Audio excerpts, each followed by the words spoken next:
El día de hoy quiero compartir con ustedes algunas ideas de, del protocolo suplementario en Nagoya Kuala Lumpur. Eh, y bueno, después tal vez tener un intercambio.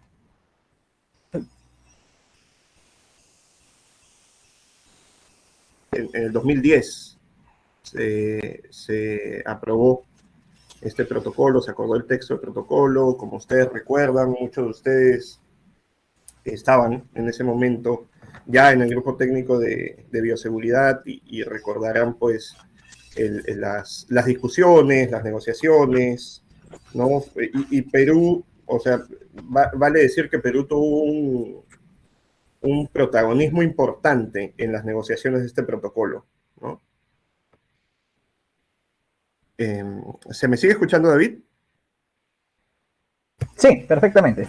No sé, hay un sonidito ahí que escucho a veces, Ah, entonces no sé. voy a mutear el sonido. Es soniditos de cuando acceden, me parece, a la sala. Acá lo Ah, ya, desactivo. no hay problema. Bueno, entonces, algunos de los datos, ¿no? Como mencionaba, se adoptó en octubre del 2010 en Nagoya, Japón, después de muchas rondas de negociaciones. Entró en vigor el 5 de marzo de 2018. Eh, Importante que cada 5 años, o 5 años después, mejor dicho, de su entrada en vigor, o sea, en el 2023, va a tener una revisión el protocolo. Y actualmente son solo 49 partes contratantes, por lo menos esa es la información que disponible en la web. Y ahí pongo para comparación, ¿no? Versus a los 173 o las 173 partes contratantes del protocolo de Cartagena y las 196 del convenio sobre diversidad biológica. ¿Y por qué siento yo que es un reto especialmente importante para un país como el nuestro, la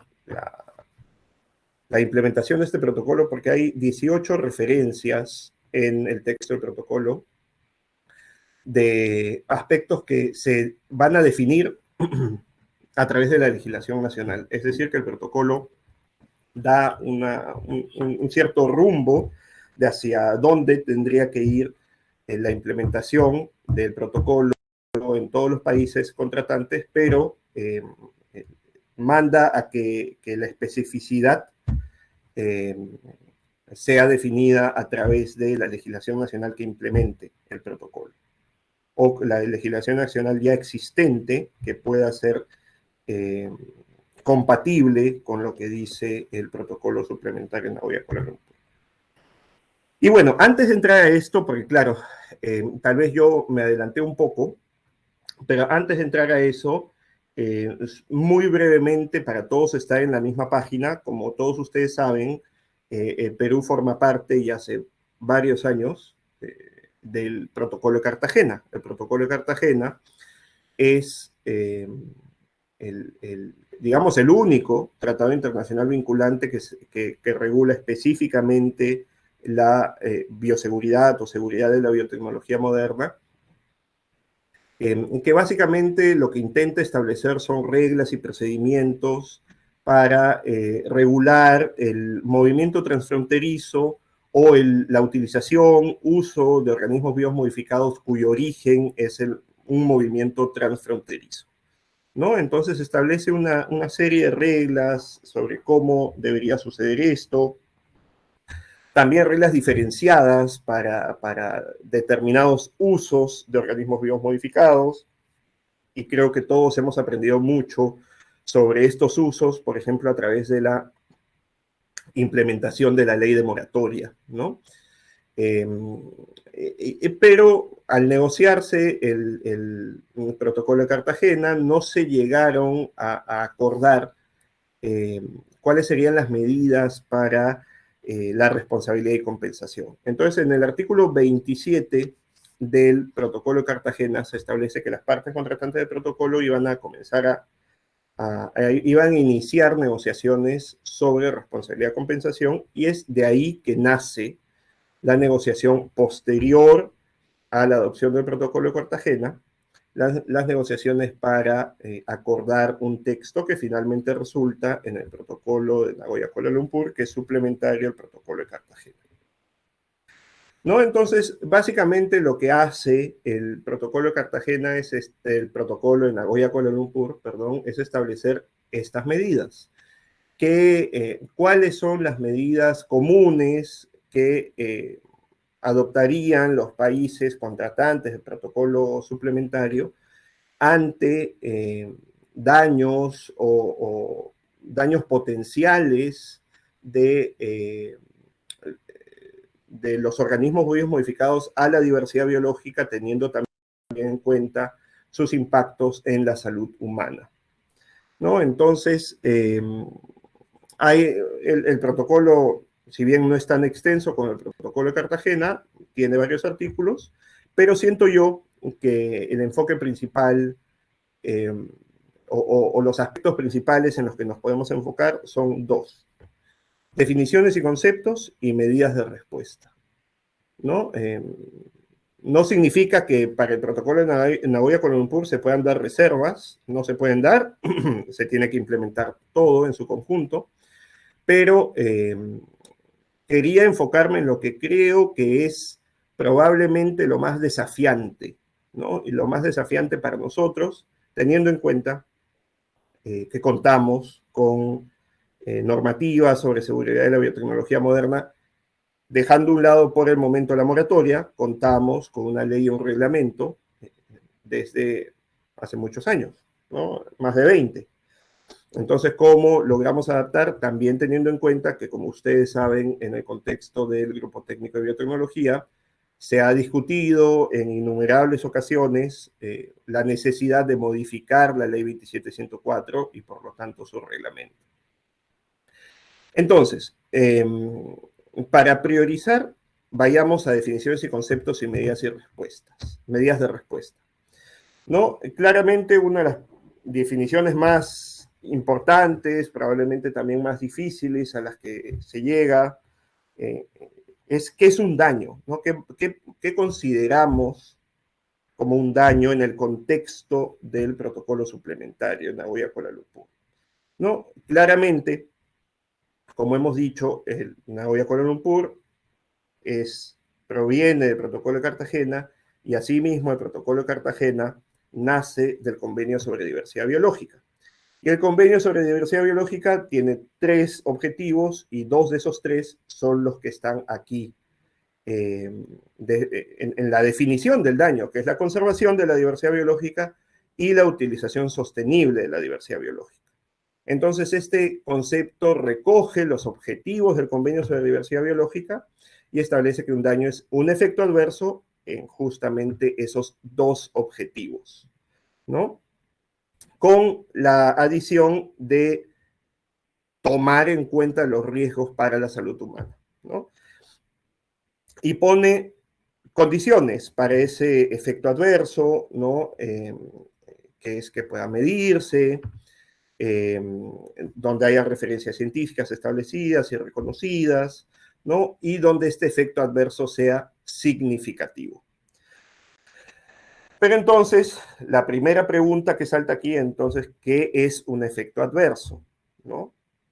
Si bien estamos poniendo cuáles son las condiciones de ese efecto adverso, también lo que tenemos después es la definición de efecto adverso significativo, ¿no? O sea, el daño con esa condición de que sea significativo, ¿qué es?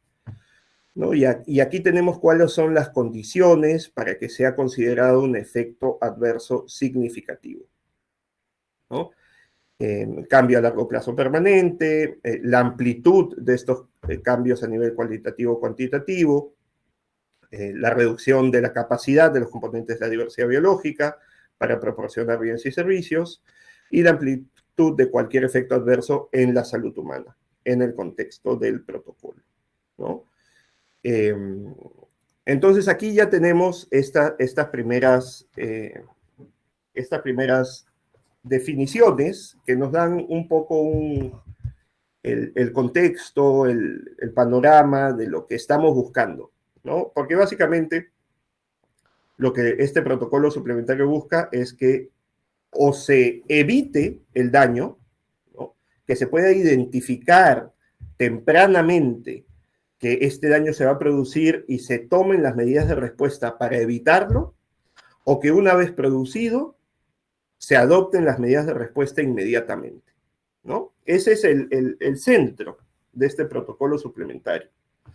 Entonces, estas definiciones son vitales para entender qué tenemos que hacer al implementarlo. Ahora, esto no significa necesariamente que nosotros tenemos o el Perú tiene que promulgar una ley donde se defina exactamente así daño y efecto adverso significativo. Lo que tenemos que hacer es revisar si nuestra normativa ya incorpora estos conceptos y por lo tanto podemos aplicar esta normativa que ya incorpore estos conceptos a los organismos vivos modificados, ¿no?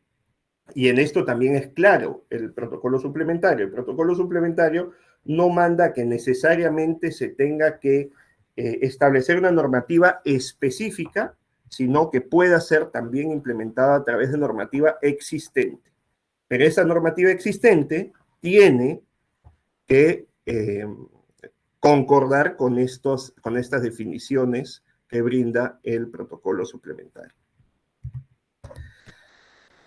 Y entonces, para otro aspecto es importante saber quién va a tomar las medidas, ¿no? Y el protocolo suplementario define al operador, ¿no?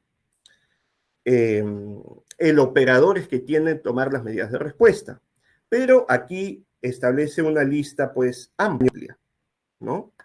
Que el operador puede ser el titular del permiso, la persona que colocó el OVM en el mercado, el desarrollador, el productor, el notificador, el exportador, etcétera, ¿no? Y otra vez, necesitamos definirlo en nuestra normativa. ¿Quién para nosotros es el operador que debe tomar las medidas de respuesta ante un daño o una posibilidad de que ese daño se concrete? Y estas son las medidas de respuesta y aquí ya comienza a ponerse un poquito más complejo, ¿no? Las medidas de respuesta, como se ve, prevenir el daño, lo que mencionábamos, reducirlo, contenerlo, mitigarlo o evitarlo de algún otro modo, ¿no? Y, bueno, las medidas de restauración de la diversidad biológica, cuando ya el daño se ha ocurrido, ¿no? Y bueno, yo creo que acá, en este punto, sí tenemos una experiencia ganada, ¿no? Yo siento que OEFA va a ser vital para entender de qué manera podemos identificar lo que ya se ha estado haciendo, ¿no? E incluso también la experiencia con la moratoria, ¿no? Las acciones de fiscalización, de moratoria, nos van a servir para entender un poquito más cómo nosotros ya hemos estado, tal vez en otros ámbitos, pero ya hemos estado implementando acciones parecidas. Pero entonces, a ver, cuando el daño no se ha producido, pero existen indicios suficientes que de no adoptarse medidas por parte del operador, este se va a configurar, se deberán adoptar medidas de respuesta, ¿no? En las negociaciones del protocolo, y esto es para un poquito de contexto, lo primero el primer término que se propuso es amenaza inminente de daño, ¿no? Sin embargo, ya esto cambió a probabilidad suficiente que se produzcan daños, ¿no? Entonces, cuando hay probabilidades suficientes que se vayan a producir daños, el operador está obligado a adoptar medidas de respuesta para que esos daños no se produzcan. Y las medidas de respuesta que tiene que adoptar el operador son 3, ¿no? Y hay otras medidas de respuesta que no las vamos a ver acá, que son las que tiene que adoptar el gobierno, pero el operador tiene que adoptar 3: informar el daño, evaluar el daño y tomar medidas de respuesta. ¿Ya? Pero si nos ponemos a reflexionar sobre estas medidas y sobre lo que el operador debe hacer, nos vamos a dar cuenta que no es tan fácil, ¿no? O la realidad puede no ser tan puede no ser tan simple que el operador pueda tomar estas medidas, ¿no? Y ahí es que tenemos que nosotros también, de acuerdo a la realidad en la que vivimos, adaptar estas medidas de respuesta a lo que qué significa informar el daño, qué significa evaluar el daño, ¿no? Si el daño ya ha sido producido, entonces el primer requerimiento del 5.1a es de informar. Pero como hemos visto, los operadores pueden ser muchos y ahí nosotros tenemos que definir quién es para nosotros el operador responsable de informar el daño, ¿no? También es muy factible que muchas veces uno, a simple vista, no sea fácil informar sobre un daño, ¿no? No es que operadores van a tener la capacidad eh, para realizar evaluaciones en un campo, ¿no? Para saber si es que un OVM está eh, produciendo un daño a la diversidad biológica. Probablemente hayan operadores que no cuenten con esa capacidad. Probablemente el operador que identifique la posibilidad suficiente que un daño se produzca o el daño, lo puede identificar, pero tal vez no es el responsable de ese daño, ¿no? Y bueno, ahí hay que ver cómo se hace esta causalidad entre el operador y el daño que se ha identificado, ¿no? Y si él no es el que lo produjo, ¿qué medidas debemos adoptar? ¿Cómo es que se comunica? ¿Cómo es que hay esta trazabilidad entre el daño que se produjo y quién fue el operador que no tomó las medidas o la gestión de riesgo necesaria para que no se produjeran esos daños, ¿no?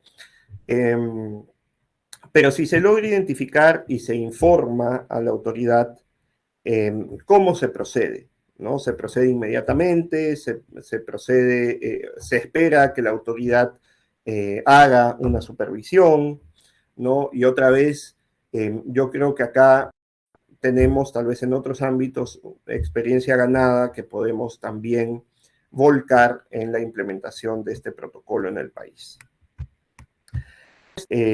Bueno, y lo que mencionaba, ¿no? La evaluación requerida requiere también de cierta capacidad del operador, ¿no? Y no se puede exigir la misma rigurosidad, la misma capacidad de evaluación a un operador, como por ejemplo un campesino, ¿no? Que a una empresa, ¿no? Grande, que cuenta con personal y que probablemente cuenta con los recursos financieros, tecnológicos, conocimiento, etcétera, para poder hacer esta evaluación. Entonces, repito, aquí hay que evaluar cómo es que nosotros podemos cumplir con el protocolo de Nagoya, de Nagoya Kuala Lumpur, pero podemos a su vez tomar en cuenta la realidad nacional y cómo podemos generar esas capacidades, cómo podemos generar esos procedimientos para que esto se cumpla, ¿no? Entonces, esos son los conceptos, creo yo, más importantes y desafiantes que hay pensando en una modificación de nuestra normativa, una adaptación de nuestra normativa para el cumplimiento del protocolo suplementario y el concepto mismo de medidas de respuesta, que es también el centro del protocolo suplementario, ¿no? Y hay otros aspectos, por ejemplo, garantías financieras, ¿no? Las garantías financieras, que también es algo que quedó un poco débil en el protocolo suplementario, en el sentido que el protocolo suplementario no manda a las partes contratantes a establecer garantías financieras, pero establece que los países podrán imponer, establecer garantías financieras para poder responder o para poder adoptar las medidas de respuesta ante daños o potenciales daños a la diversidad biológica. Hay un artículo también sobre responsabilidad civil y aquí yo creo que no es que sea sencillo, pero existe, pues nosotros tenemos la responsabilidad civil, en el derecho civil está bastante bien detallada, entonces no creo que acá haya demasiado que adaptar, pero existe y es también algo muy que sugiere el protocolo de Nagoya. No se establecen medidas, eh, no identifica medidas que los países tengan que implementar, pero también el protocolo de Nagoya Kuala Lumpur establece que los países podrán adoptar medidas o implementar su régimen de responsabilidad ambiental ya existente en el país para los casos de daños de daños producidos por el uso de organismos biomodificados, ¿no? Y bueno, y la de siempre, yo creo en toda la legislación sobre organismos biomodificados, que son los productos derivados, ¿no? Y ese es algo constante, ¿no? ¿Se incluyen o no se incluyen los productos derivados en el ámbito del protocolo de Nagoya Kuala Lumpur? Y si bien no existe una referencia explícita en el protocolo de Nagoya Kuala Lumpur a los productos derivados, el día mismo que se adoptó el protocolo de Nagoya, se aprobó también el informe del grupo de amigos de los copresidentes que, como recordarán, es el grupo que llegó al texto final del protocolo de Nagoya Kuala Lumpur en el año 2010, y ellos incluyeron esta parte, este párrafo, para referirse a los productos derivados, ¿no? Y que la interpretación de los copresidentes es que algunos países interpretan que sí y otros que no. Y entonces, otra vez, será algo que se tiene que decidir a través de la legislación nacional. ¿Se van a incluir o no se van a incluir los productos derivados en el ámbito del protocolo de Nagoya Kuala Lumpur? Entonces, hasta ahí, lo que yo creo que es el centro, las partes centrales del protocolo de Nagoya Kuala Lumpur. Pero lo que les quería mencionar también, y es algo que yo sé que todos estamos más o menos conscientes, es que estamos hablando de la implementación del protocolo de Nagoya Kuala Lumpur, pero debemos tener en cuenta que el protocolo de Nagoya Kuala Lumpur es suplementario al protocolo de Cartagena. Entonces, también lo que deberíamos estar hablando es si realmente hemos implementado el protocolo de Cartagena, que se encuentra vigente hace varios años, pero es parte contratante del protocolo de Cartagena, y sin embargo creo que nuestra normativa no está implementando el protocolo de Cartagena actualmente, ¿no? No hemos hecho el mismo ejercicio que estamos tratando de hacer ahorita para el protocolo de Nagoya Kuala Lumpur con el protocolo de Cartagena, que ya se encuentra vigente, de que ya somos parte contratante, y ahí sí ya ni me acuerdo, ¿será 2014? No sé, no me acuerdo, por ahí, o mucho antes, ¿no? No, mucho antes. 2004, la verdad no sé, no me acuerdo. Pero el hecho es que, y esto es algo que intenté ensayar ayer, de repente hay muchas cosas más que todavía no, creo yo, que no se han implementado, ¿no? Y tenemos el protocolo de Cartagena versus el 27 y 104. ¿Y por qué lo digo? Porque hay cosas que están íntimamente relacionadas entre el protocolo de Nagoya Kuala Lumpur y el protocolo de Cartagena. Entonces, si no hemos implementado el protocolo de Cartagena, difícilmente vamos a poder implementar de manera eficiente el protocolo de Nagoya Kuala Lumpur. Uno, por ejemplo, el ámbito de aplicación, algo que estábamos hablando, ¿no? ¿A qué? ¿A qué? ¿No? Ahorita nuestra 27104 incluye una definición ahí que yo, siendo abogado, sinceramente no entiendo mucho, pero tiene que ser definitivamente más clara. Dos, lo que estábamos viendo, definiciones. Si bien el protocolo de Nagoya Kuala Lumpur incluye estas definiciones, algunas de ellas las hemos visto el día de hoy, También establece que todas las definiciones del Convenio sobre Diversidad Biológica y todas las definiciones del Protocolo de Cartagena se aplican al Protocolo de Nagoya Kuala Lumpur, ¿no? Y estas definiciones las tenemos ya en nuestra normativa. Creo que no. Plazos, por ejemplo, los plazos que establece el Protocolo de Cartagena, los plazos que se establecen para la evaluación de riesgos, la gestión de riesgos, el procedimiento de acuerdo fundamentado previo, ¿no? Eso no se refleja en nuestra normativa tampoco. Las consideraciones socioeconómicas que establece el Protocolo de Cartagena, no las veo en ningún lado de nuestra normativa, ¿no? El tratamiento de información confidencial. Entonces, si bien es un ejercicio muy útil y creo yo que es completamente necesario, creo que también debemos dar un paso hacia atrás y ver qué cosas del Protocolo de Cartagena aún no se encuentran en nuestra normativa nacional y aún debemos adaptar a nuestra normativa nacional para poder decir que realmente estamos implementando el Protocolo de Cartagena, ¿no? Y bueno, a ver, hay una más. Entonces, claro, creo yo que ahí viene el siguiente paso, ¿no? La evaluación del protocolo de Nagoya Kuala Lumpur, definitivamente el ejercicio que estamos tratando de hacer, pero también del protocolo de Cartagena y Nagoya Kuala Lumpur, ¿no? Identificar qué temas, qué aspectos deben ser introducidos en la legislación nacional, qué cambios se deben hacer. Probablemente lo que tenemos que pensar es en este momento en hacer algo conjunto, ¿no? Cartagena más Nagoya Kuala Lumpur, bueno, estas son las medidas que deben ser introducidas en nuestra normativa nacional para que podamos estar implementando ambos protocolos. Y yo creo que eso es todo. Muchas gracias.